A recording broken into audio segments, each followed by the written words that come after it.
नमस्कार मंडळी. बाहेर तो धो पाऊस पडत आहे तेव्हा विचार केला काय ना लापशीच बनवावी.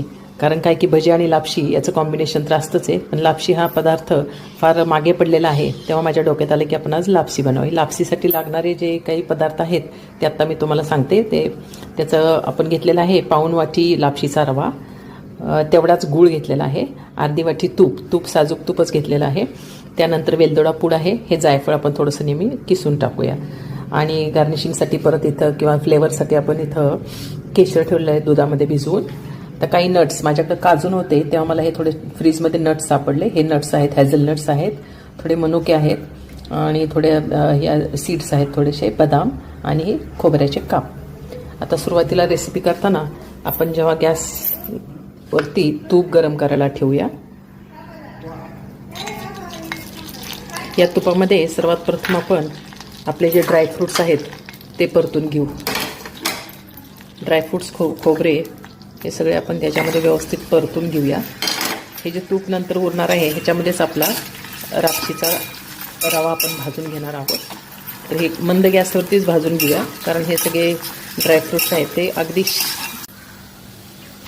तूप तसं कमी गरम असतानाच आपण ह्याच्यामध्ये लापशीचा रवा टाकून घेऊ. गॅस अगदी मंद ठेवायचा, कारण हा रवा थोडासा करपण्याची शक्यता असते. तर कमी गॅसवरतीच याला गुलाबी रंगावरती भाजून घेऊ.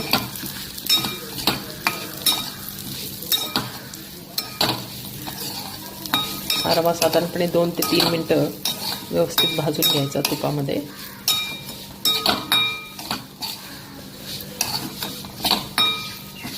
थोडंसं गॅस मी बंद केला होता कढई गरम झाल्यामुळं. हा बघा आता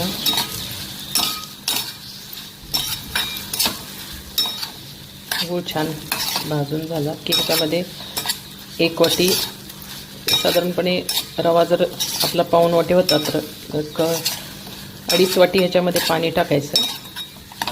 आणि हे कुकरला तर तो रवा आणि गूळ हे मी कुकरला शिट्टी लावून 2 शिट्ट्या लावून घेतलेला आहे. आणि थोडंसं हा छानपैकी परतून झालेला आहे. गोडी पण मस्त आलेली असणार आता. वा, छान दिसते बघा. हा अगदी लहान मुलांना सुद्धा खूप आवडेल. आपण हे आता ड्रायफ्रूट्सचे आपण सगळे तुपात तळून घेतले होते त्याच आता सगळे मी मिक्स करते आहे. हा हे बघा खूप छान मस्त दिसतंय ना. तुम्ही करून पहा, आवडेल सगळ्यांना. एकदमच छान. हे बघा हे प्रमाण अगदी